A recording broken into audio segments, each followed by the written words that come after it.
Hello friends, आज हम पढ़ेंगे दोस्तों in memory of W B ईस्ट, जिसे लिखा था डब्ल्यू एच ऑर्डन ने। डब्ल्यू एच ऑर्डन ने इसमें मेमोरी ऑफ डब्ल्यू बी ईस्ट यानी कि डब्ल्यू बी ईस्ट को याद करके कुछ लिखा है, एक पोयम लिखा है जिसे आज हम लाइन बाय लाइन पढ़ेंगे।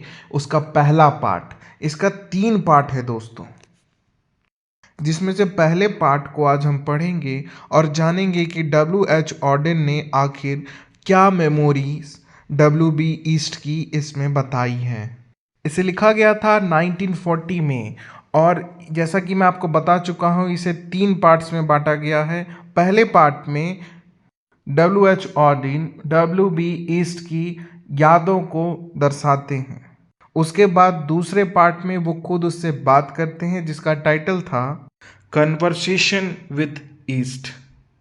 तीसरे पार्ट में एलएजी के बारे में जिक्र किया गया है, जिसमें डब्ल्यू बी ईस्ट के फायदे को, लोगों के फायदे को दर्शाया गया है। इसकी थीम जो थी वो थी लाइफ आफ्टर डेथ, यानी कि जिंदगी कैसी होगी मृत्यु के बाद।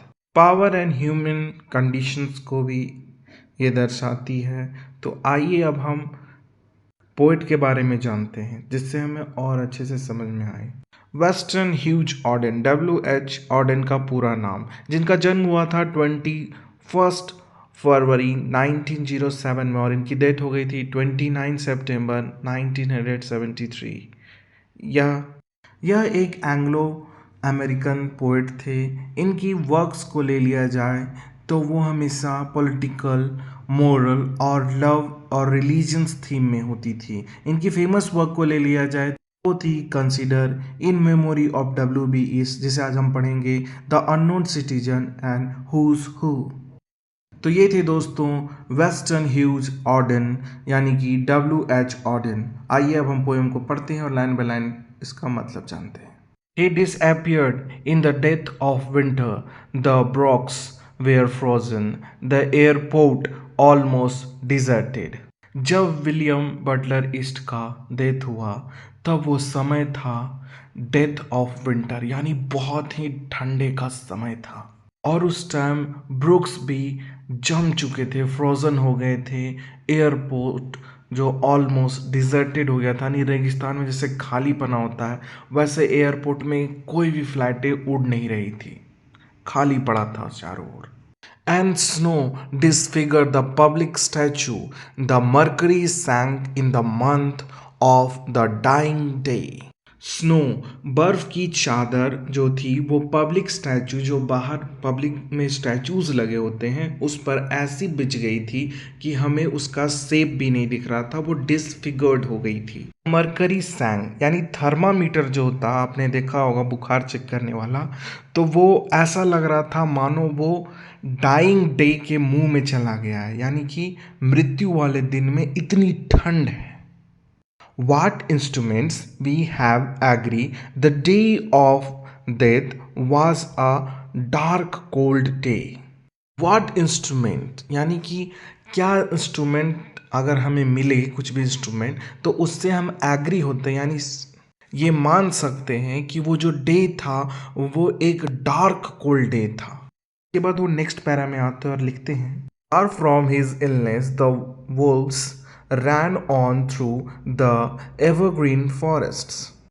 उनकी बीमारी से दूर, यानी डब्ल्यू बी ईस्ट की जो बीमारी हुई थी, वो जो बीमार थे, उससे अगर हम दूर हटकर कुछ देखें तो नेचर जो था, बगल में एवरग्रीन फॉरेस्ट है, वहाँ पे भेड़िए दौड़ रहे थे। The peasant river was tempted by the fashionable quest, यानी कि जो पीसेंट रिवर है यानी नदियाँ, वो अनएक्सपेक्टेड, वो जो हैं वो फैशनेबल क्वर्स की तरफ अट्रैक्ट नहीं हो रही हैं, यानी वो किनारों पे नहीं ध्यान दे रही है, वो नदियाँ बहती चली जा रही हैं। By mourning tongues the death of poet was kept from his poem. By mourning tongues यानी दुखी जबान से लोग उनके डेथ पे जो उनकी पोयम है उसे रख रहे थे, यानी वो लोग ये देख रहे थे कि किस तरह दुखी जबान से वो उनके गीत गा रहे हैं। तो यहाँ पे ऑर्डन बताते हैं कि ईस्ट के डेथ से सिर्फ मनुष्य को नहीं नेचर को भी फर्क पड़ा। इसके बाद वो लिखते हैं but from him it was his last afternoon as himself an afternoon of nurse and rumours. But for him, पर उनके लिए वो उनकी आखिरी दोपहर थी, क्योंकि उस दोपहर को नर्सेज या और रूमर्स, अफवाहें और वहाँ की जो नर्सें थीं वो इधर उधर दौड़ रही थी। The provinces of his body revolted, the squares of his mind were empty. उनका जो शरीर था अब वो उनसे जंग लड़ रहा था, उनकी जिंदगी से, और उनका जो दिमाग था अब वो खाली हो चुका था, वो कुछ भी सोच नहीं पा रहे थे। The sense invaded the suburbs, the current of his feeling failed, he became his admirers. Silence invaded यानी शांत हो गया था वो शहर, सर्वर्स। यहाँ पे उनके दिमाग को शहर से कंपैरिजन किया गया है। जिस तरह शहर खाली हो जाता है तो शांत हो जाता है, उसी तरह उनकी जो करंट फीलिंग थी वो फेल्ड हो गई थी, और अब उनके एडमायर्स ही उन्हें बिकेम कर सकते थे, यानी उन्हें ज़िंदा रख सकते हैं। एडमायर्स यानी उनके रीडर्स। इसके बाद पोएट लिखते हैं now he is scared among 100 cities and really given over to unfamiliar affections। अब वो स्कैटर्ड हो गए हैं 100 सिटीज़ में, यानी कि 100 सिटी में वो स्कैटर्ड हैं।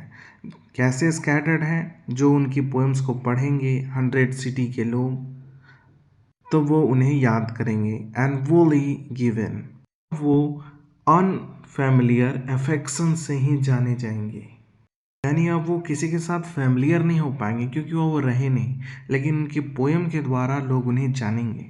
To find his happiness in another kind of wood and he punished under a foreign code of conscience.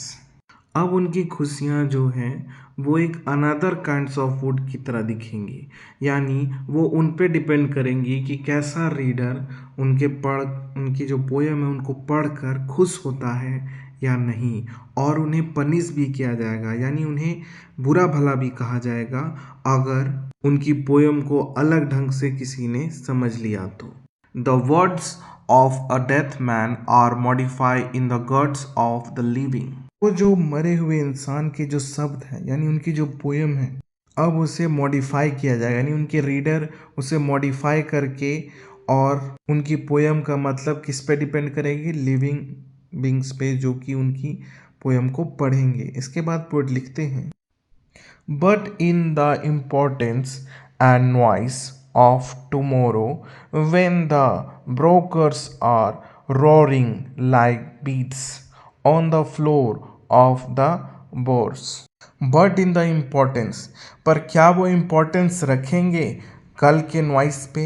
यानी कल जो दिन आएगा जिस बारे में हम बात करेंगे, क्या वो कल भी याद आएंगे हमें?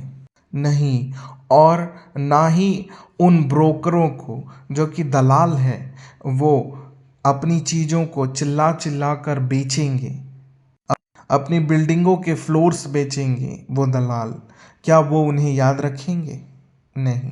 And the poor have suffering to which they are fairly accustomed and each in the cell of himself is almost convinced of his freedom.